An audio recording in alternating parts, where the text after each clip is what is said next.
मेरी क्रिसमस की हार्दिक शुभकामनाएं देता हूं। और आज मुझे सेक्रेड हार्ट कैथेड्रल में आकर यीशु मसीह जी के दर्शन करने का सौभाग्य प्राप्त हुआ और यहाँ मैंने भगवान से प्रार्थना की कि हम सबको, सभी समाज के लोगों को मंगलमय रखे और इसके साथ साथ सद्भाव के साथ देश सबका साथ, सबका विकास, सबका विश्वास, सबका प्रयास, इस मंत्र को लेकर, प्रधानमंत्री जी के इस मंत्र को लेकर देश आगे बढ़े और समाज में सद्भावना के साथ साथ सभी विकास के साथ अपने आप को जोड़े, ऐसी हमने प्रार्थना की है। आज के दिन मैं पुनः आप सब के माध्यम से देशवासियों को, सभी भाई बहनों को क्रिसमस की बहुत बहुत शुभकामनाएं देता हूँ।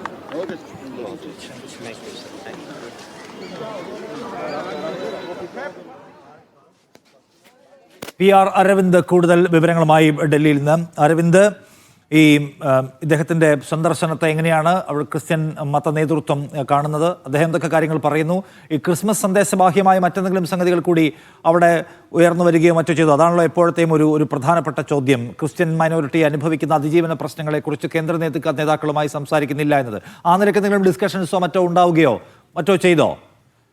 നിഷാദ്, കൃത്യം 11 മണിക്കാണ് JP നദ്ദ ആദ്യം CBCI സെന്ററിൽ വന്നത്. അവിടെ കരോൾ ഗാനവും അതുപോലെ തന്നെ അവിടെ കുറച്ചു നേരം ചെലവഴിച്ച ശേഷം JP നദ്ദ ബിഷപ്പ് ഹൗസിലെത്തി ആർച്ച് ബിഷപ്പ് അനിൽ കൂട്ടവുമായി കൂടിക്കാഴ്ച നടത്തിയിരുന്നു. ആ കൂടിക്കാഴ്ച ഏകദേശം 15 മിനിറ്റോളമാണ് നീണ്ടു നിന്നത്. നമുക്കറിയാം, രാജ്യത്ത് ക്രൈസ്തവ വിഭാഗം വലിയ രീതിയിലുള്ള അതിക്രമങ്ങൾ നേരിടുന്ന ഒരു സാഹചര്യമുണ്ട്. കഴിഞ്ഞ ദിവസം നരേന്ദ്രമോദി എത്തിയപ്പോൾ ഈ മണിപ്പൂർ വിഷയം അടക്കം സംസാരിക്കരുതെന്നൊരു നിർദ്ദേശം നൽകിയതായി പ്രതിപക്ഷ പാർട്ടികൾ ആരോപിക്കുകയാണ്. BJPയുടെ ഇത്തരത്തിലുള്ള പ്രഹസനമാണെന്നുള്ള വിമർശനം ചില ക്രൈസ്തവ നേതാക്കൾ അടക്കം ഉയർത്തിയൊരു സാഹചര്യമുണ്ട്. എന്തായാലും ഈ ഒരു സാഹചര്യത്തിലാണ് JP നദ്ദ ഇപ്പോൾ എത്തിയിരിക്കുന്നത്. എന്തായാലും സന്ദർശനത്തിന് ശേഷം അദ്ദേഹം ക്രിസ്മസ് സന്ദേശം മാത്രമാണ് മാധ്യമങ്ങളോട് പറഞ്ഞത്. എന്തായാലും മറ്റു കാര്യങ്ങളെല്ലാം ചർച്ചയാകുന്നുള്ള അടക്കമുള്ള കാര്യങ്ങൾ വരും മണിക്കൂറുകളിൽ മാത്രമായിരിക്കും അറിയുക. പക്ഷേ ഈ ക്രൈസ്തവ നേതാക്കളടക്കം ഈ വിഷയങ്ങൾ ഉന്നയിക്കുന്നില്ല എന്നൊരു വിമർശനം വിവിധ കോണിൽ നിന്ന് ഉയർന്നു വരികയാണ്. ഇപ്പോൾ JP നദ്ദ ഈ CBCI സെന്ററിൽ നിന്നും അതുപോലെ തന്നെ ഈ സേക്രഡ് ഹാർട്ട് കത്തീഡ്രലിൽ നിന്നും മടങ്ങിയിരിക്കുകയാണ്.